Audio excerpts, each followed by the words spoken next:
Okay. All right. Hello and welcome to another edition of Talking Social Enterprise. Unfortunately, again, Christoph is not joining us today. We are also not doing a full live broadcast as per usual. Who we do have with us today is Alethea van Wyk from CapaCiTi. We'd like to welcome her to the show. This is our second last Talking Social Enterprise of this series following Marcus's Thinking Like a Social Enterprise ebook. So we're very excited to have her here. And I'm sure it's going to be a very informative, interesting, and engaging conversation that we're going to be having today. Just so you guys, just so all of our viewers are aware, as per usual, we will be doing just a broad interview. We won't be doing any news, unfortunately, as the season is kind of slowing down, and the industry is busy slowing down right now, so there aren't as many opportunities.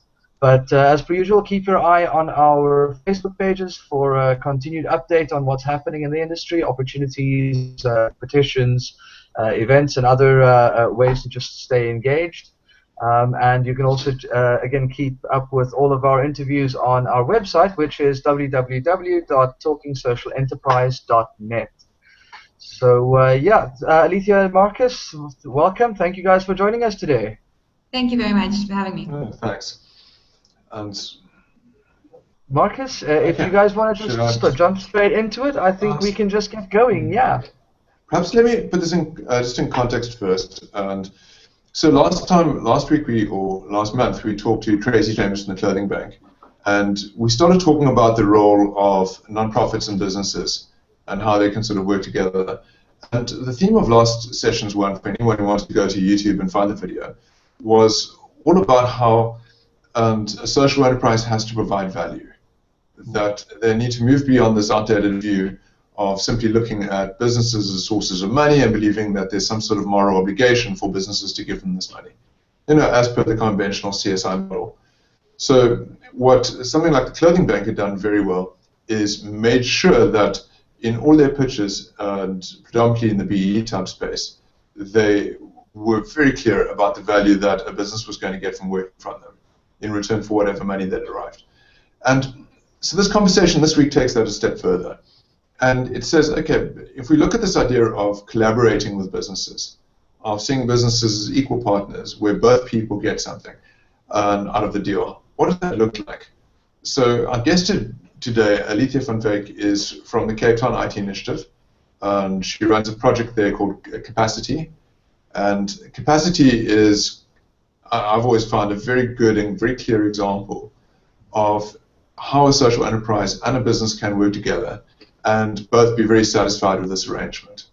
And I expect that we're going to be seeing many more of these types of partnerships emerging as time goes by.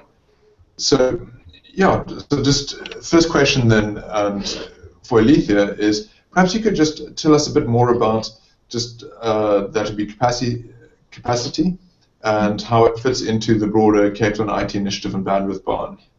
Okay. Well, the Cape IT Initiative was started in 1998 with a broad objective of unblocking constraints that businesses in the tech sector were facing. So when it started out many years ago, one of the main issues that they were addressing was to develop small businesses in the tech sector and thereby stimulate the industry. About 5 years ago, in 2010, following conversations with academia, industry, and government, they identified another huge constraint or huge obstacle in developing the sector was the lack of suitable skills for jobs available. So, in essence, the purpose of CapaCiTi then is to address two things. So, firstly, provide the skills that is needed by the tech sector, tech-enabled sectors in the Western Cape and nationally, as well as provide opportunities for unemployed graduates who have the ability but haven't been given the opportunity and can't necessarily follow the normal post-schooling route to get into a tech job. Okay, so thanks. And that's very clear. And so how do you, so the first thing we talked about the other day is about how do you figure out what the needs of these IT businesses are, firstly? Or let's say, how many of them are you working with, firstly, IT businesses in the Western Cape? We have a network of about 100 companies who have recruited from us in the last few years. I would say, yeah, I mean, it really does range. Some companies could take one person. Some companies will take up to 20 people from a class. So, there are a couple of ways that we engage, and it also depends on the program. I mean, we don't generally initiate any programs without determining sufficient industry interest upfront. Often it's very much related to funding. So our funders need us to motivate and prove that the skills that we are developing are indeed in demand by industry. So it really is, it's often the most effective way of doing it is really just having those open conversations, starting out by determining, who are the interested stakeholders in this, and bringing them to the party. And we do, where possible, we try and be as flexible as we can, because we really are not training for the sake of training, but we are training for employment. So whatever comes out of our programs has to be what industry needs. So. We're flexible around our program structure. If it's feasible to arrange it in a way that makes sense for business life, not having students out of company too much. We also, as far as possible, try and get industry to provide input into the actual curriculum, into the training program. We allow opportunities for industry, specific companies to actually have sessions with our students to speak specifically about their company as well. So, we try to engage on different levels. And, those are the more one-on-one qualitative engagements that we have. But we also send out regular industry surveys. And as an organization, we also engage in research activities to assess what is happening in the sector. So what are the skills that the sector needs at the moment? It's an interesting question because, when it comes to tech, it's almost everything at this point. I mean, our programs that we currently run are still very much in demand. So we have our flagship program is our business and systems analysis program. It still remains usually in demand. We service mainly Western Cape-based companies with that program, just because it's currently a contact program with UC. However, there's huge demand nationally for that program, but the transport is a constraint for many companies. Oracle programs are still very much in demand. Microsoft programs, it really does cut across. I mean, we need a lot of developers. We need CRM skills. It really does cut across all tech fields. So there really are a lot of opportunities in tech. So it's a growing industry. Yeah, completely. And now, how do you work out about finding who's suitable? You said you use the word graduates, that you retrain graduates. How do you find? Firstly, how do you advertise? How do you find them? And how do you make sure that they've got the right skills or the right potential to be taught the IT skills? So, with the exception of our business analysis program, we are training developers at this point in time. So, we have. So to start off with the process, in terms of our advertising, we really we try every channel possible. We find that the most successful channels are the ones where someone would normally look for an internship. So we do a lot of free advertising, community papers, radio interviews, social media campaigns. So we do have quite a wide net, a lot of word of mouth and referrals. In terms of our recruitment process, we try and get we firmly believe that having the right recruitment process actually determines the success of the class. So our dropout rate is very low, and our failure rate is also very low. So I mean, we might, in exceptional cases, we'll have one person not complete a course. So that really is in large part due to the fact that we do, from our side, we vet, the trainer vets according to, by looking at their academic requirements for the program. We do interviews to assess attitude, motivation, and level of commitment. It's just quite easy to see in an interview phase already. And then one of the most successful things that we do is we run a software development bootcamp with the University of Stellenbosch, which is a 4-day program that all applicants have to go through. And after these 4 days, it's quite easy to to determine how likely an applicant will be to, whether they will succeed on the program or not. It's been a very good indicator for us. Just to interrupt there, and that's an important point that Jaco and I've been finding in the other conversations, just the importance of getting the right people on your program. That's absolutely right. So much effort and groundwork has to be done in the very early stages, and otherwise you're going to be working with people that don't have the right attitude and aptitude. That's absolutely true. I mean, aptitude is very important. So I think, with the boot camp, you can determine, even with someone with limited, exposure to programming, whether they have the potential to pick it up quite quickly. And attitude, attitude is very important, especially, in our programs. We're focusing on a target group that hasn't had a lot of investment in, in their social development, often the professional development, preparation for the workplace. So having an open attitude and willingness to learn is very important, because the other thing that's been very successful for us, and that a lot of programs do that, and with CapaCiTi it's really growing in sophistication, is running soft skills training or professional development training that not only prepares them for the technical side of the job, but actually the integration into the workplace. And without fail, most companies that we speak to will say, that the skill or the technical ability is something that they could teach, but what they are looking for is someone with the right attitude. So that's as equally, or if not more important than focusing on the actual skill. Okay, and that makes good sense. And to what extent is there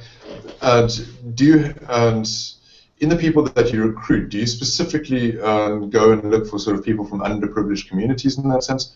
Or are you more concerned with, to what extent does that feature in your interview process? So we, as I mentioned, we advertise widely, but our focus is to provide opportunities to either those who are unemployed or underemployed.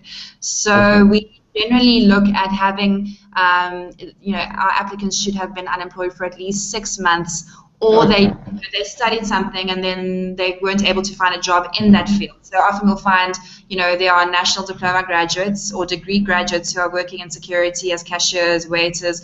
So they're technically employed, but they obviously, it's not really a career path that they had envisioned or that's related to what they studied. Okay, so that's how you cast the net, in order to, by saying they have to be unemployed at the time. Yeah. Okay. And so I'm assuming after training course, so they go and they get the training and everything, and then they're placed in an IT company.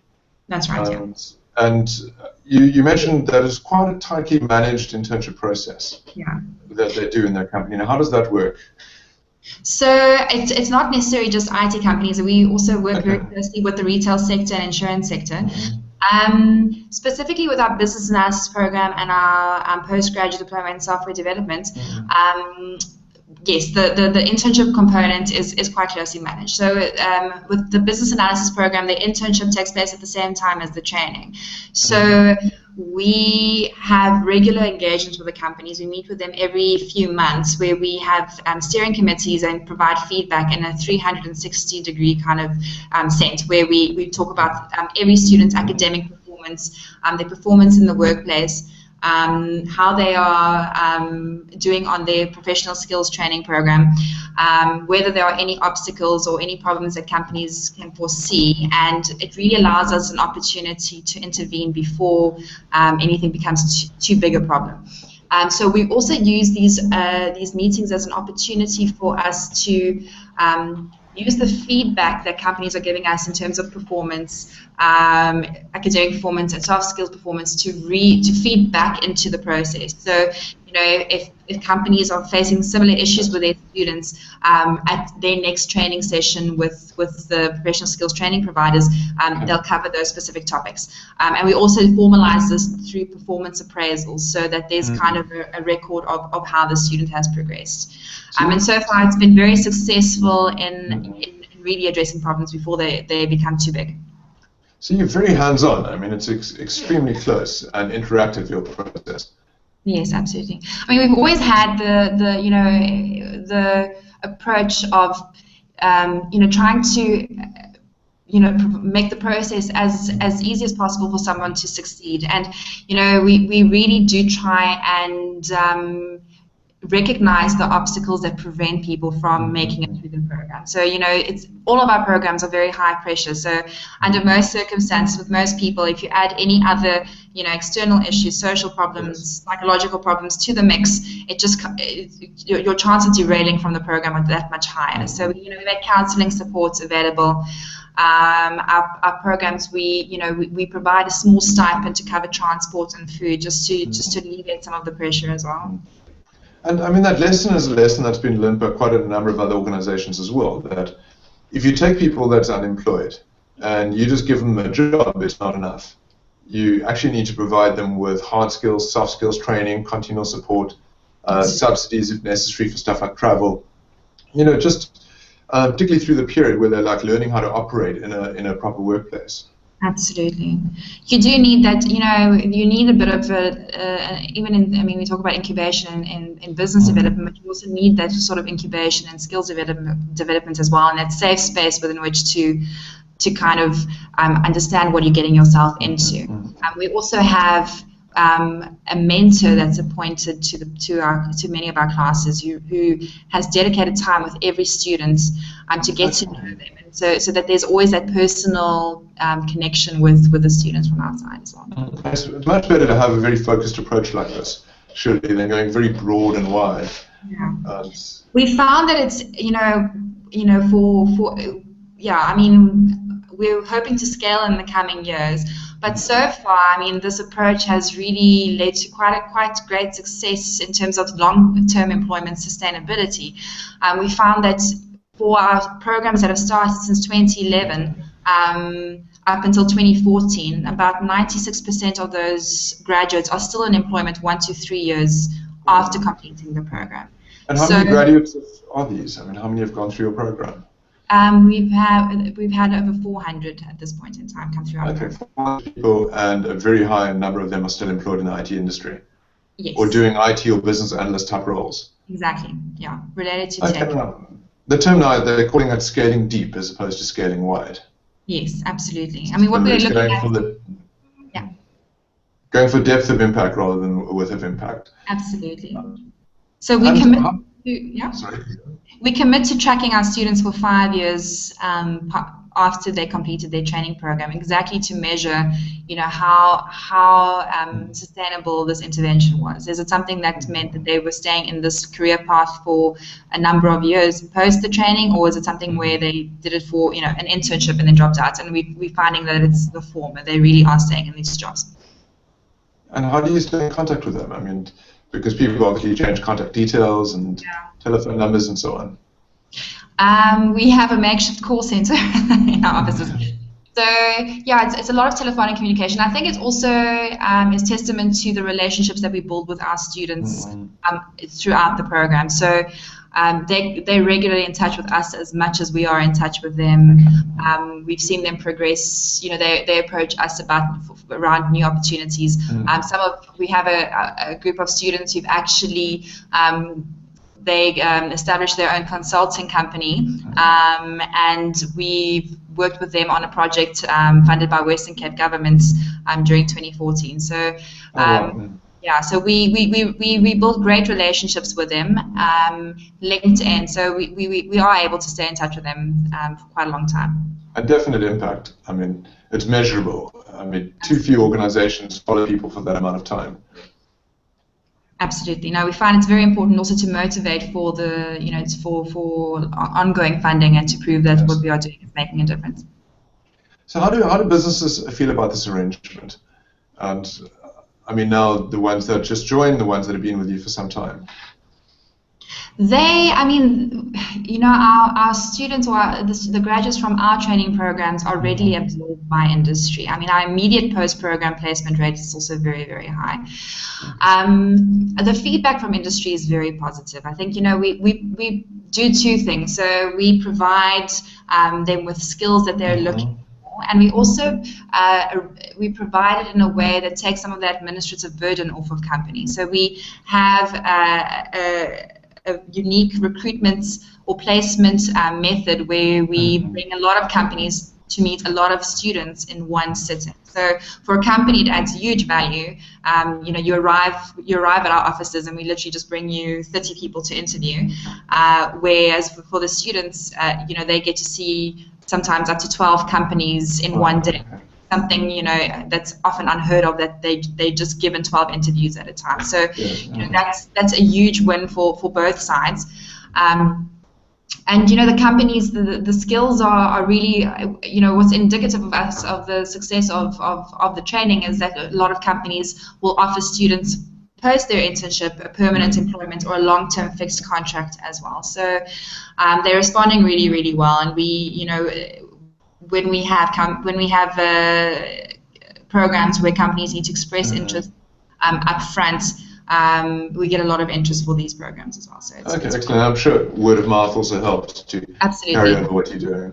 Because my friends in the IT industry find employment so easily at the moment because there's such a big demand for it. Huge demand. And another success for us has been collaborating with the sector education and training authorities, the CapaCiTi. So the companies who they pay a skills development levy to their CETA and can claim that back through various programs, our program being one of them for the insurance sector, and the WNR CETA, which is with the wholesale and retail sector. So that also provides an extra kind of incentive for companies to participate. As we are, we're able to access funding for the tuition and a contribution to the student stipend, which alleviates some pressure for companies to onboard new employees. Okay, that's excellent. And I'm assuming that nothing, there must have been quite a number of obstacles that you ran across. It couldn't have all been easy, straightforward. Yeah, I think you could share some of those with us. I think. Working obviously with people, it's often unpredictable. So it's taken it took quite a few years to bed down a process of how to run all of these activities, because it's quite a lot that we do. So balancing the recruitment between finding the best caliber candidate as well as providing as many opportunities as possible. Our relationships, bedding down our relationships with the various stakeholders. Placement has never really been a challenge, and I think that's also attests to the fact that the skills are still very much in demand. And I think it's really just about kind of being open to trying different things and sticking to what works. What's unique, and I think anyone working in skills development could probably verify this, but I think if it's not something that you can just leave and let it run itself. You constantly have to monitor and evaluate and ensure the quality of what you're delivering, because it really is a whole process, and we only kind of determine our success once someone is placed in a job and they're placed in a job for a long period of time, and there's a whole lot of work and a big process before that as well. Yeah, I can imagine. And I mean, you're obviously very comfortable working with businesses and having a non-profit organization work with businesses. Have you had any resistance from people, perhaps in the non-profit sector, looking at what you're doing and suggesting that perhaps you shouldn't be working so close with the enemy, as some people describe it? Not at all. I think I think it's a huge success. I think you have to for our sustainability and for our long-term survival, we have to make sure that what we're producing is something that is needed by industry. Being in skills development, you can't train people for jobs that are difficult to find. Yes. So it's imperative that we work very closely with industry to make sure that what we are doing is adding value, to ensure that it's not wasting anybody's money and it's not wasting the students' time and having a negative effect on their morale. So it's absolutely crucial. Because I like the idea that you've got this pool system going where essentially the industry, in this case, pulls people through your program, out of unemployment through your program into their organizations. Absolutely. And too much of the traditional university model involves demand from students about what they want to study. Yes. and then many of them end up unemployed or unable to find jobs. Yes, absolutely, and that's very true. It is a very different kind of approach that we have, and I think it's yeah, it almost guides our applicants or our students more than our students guiding, you know, what universities into what they want to study. Absolutely. And very much the fact that a lot of them have university degrees to begin with, and they can't find jobs. Yeah, I mean, I think that's really one of the saddest kind of stories that we see, and it's, you know, obviously the majority of our applicants is, you know, we've had, you know, where they've had family members, their mothers, their fathers, their grandparents kind of sacrifice everything that they had to put them through a university qualification, and they still can't find work. So it's very heartbreaking, and I think, you know, it's sad that it's necessary for them to have to go and complete another qualification, but it's you know, makes it worthwhile for us to be able to offer them this opportunity. Yeah, definitely, and because you've done your screening and stuff, you know that they'll actually suit the career that you put them on. I think another you know, success that we've had is with two of our programs, we're actually taking non-IT graduates and convert them into IT professionals, as I mentioned. So, you know, it's really proven that you don't necessarily need to have a 3-year qualification to work in the tech sector. You don't have to have any IT experience, and within a very short time, you can move into a tech career. Okay, yeah, that makes sense. And where do you see CapaCiTi being in, let's say, 5 years' time? I mean, what are your dreams for the future? We are very keen to scale significantly.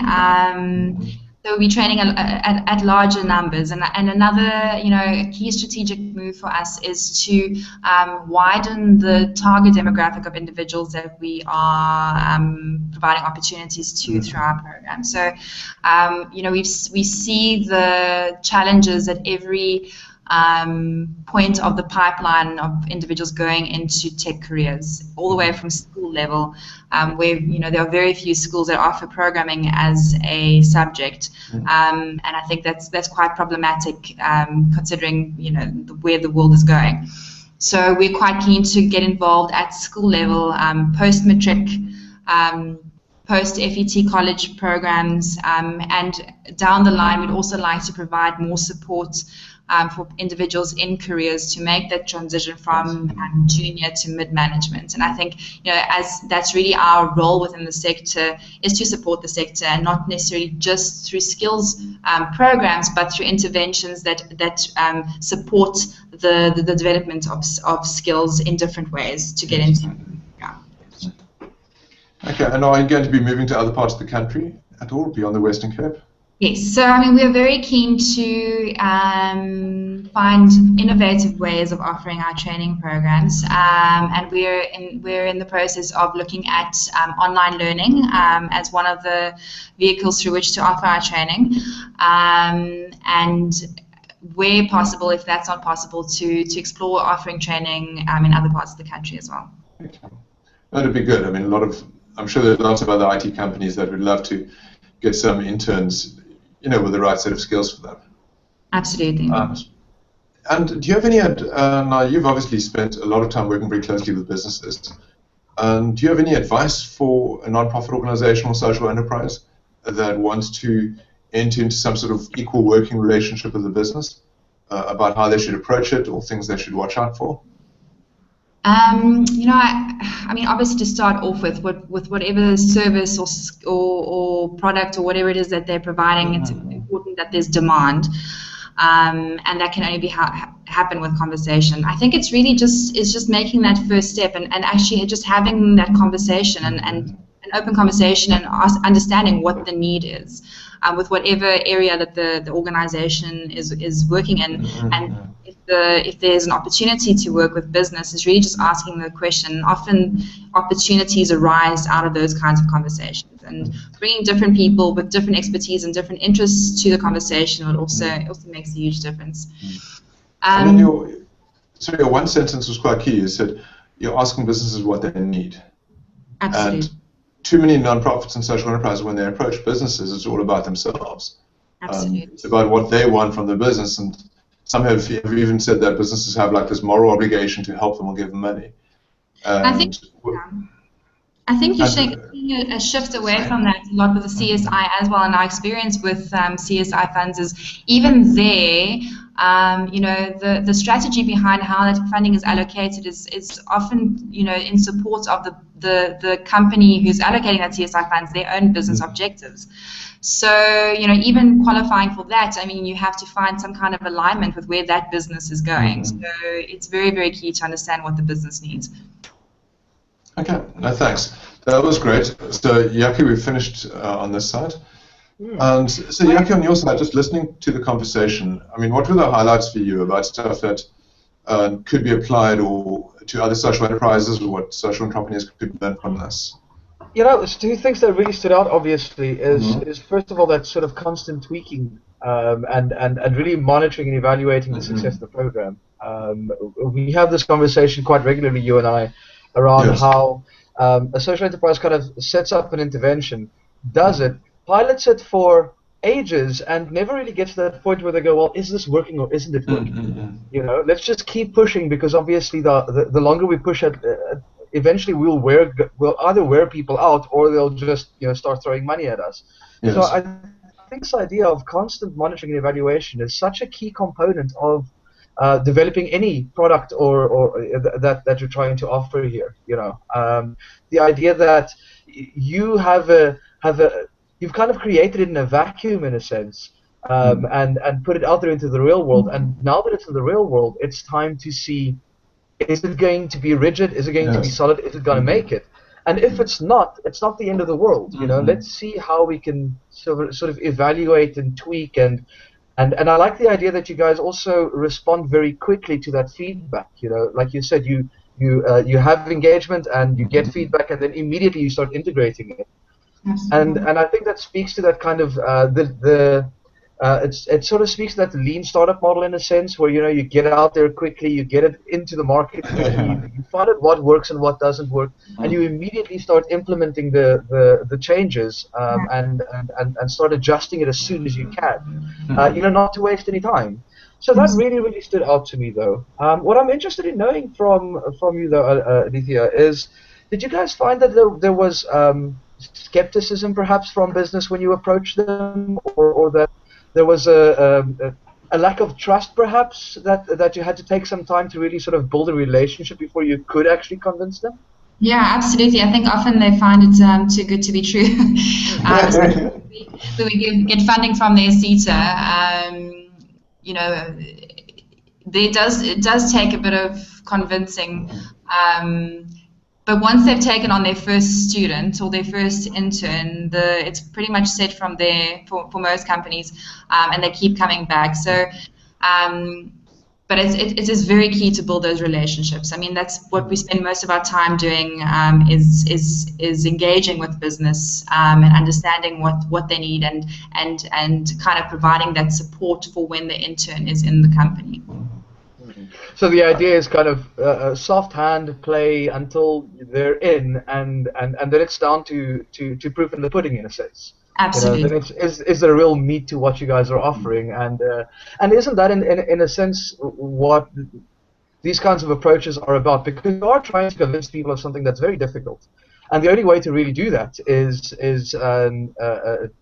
to get mention in there, to get it working, and for them to see it working for them more than you trying to kind of persuade them that this will work in the long term, Because if it doesn't, it doesn't, and if it does, it does. Yes, absolutely. With with the majority of the companies that recruit from us, they've been recruiting for quite a number of years. So it really did take that first kind of experience of having an intern from CapaCiTi to after which they've regularly come to us for their tech skills, their entry-level tech skills. Yeah. And so I just realized that there was something I meant to ask earlier, is about the revenue model. I mean, how do you see this model of yours making money or being able to cover its own costs into the future? So we are working towards a placement model where we recover some of our costs through placing individuals at companies, and also through collaboration with private partners, where we secure funds and get a cut of revenue towards training programs as well. Okay, and you also talked about a membership model when we last spoke about it. Yeah, exactly. So with our placement activities, we run monthly events. And around which we will build a membership model so that individuals who regularly come to those events are given preferential access to our students and to contact with them. Okay, excellent. So you've got two possible approaches then, in addition to the standard funding approach. Yes. Okay, no, I mean, I really hope it works. I mean, we need to, if you can get that right, then there's nothing stopping you from expanding quite easily around the country. Yes, well, we're holding thumbs. We can report back at a later session, perhaps. Okay. So, Jaco, that's it for me. Any more comments for you, Jaco? Not really. Look, kudos for what you guys are doing. You know, I've run into a few projects that have tried similar things and failed, and I think predominantly failed because they didn't have quite the approach that you guys did. You know, this sort of carrot and stick move in a sense.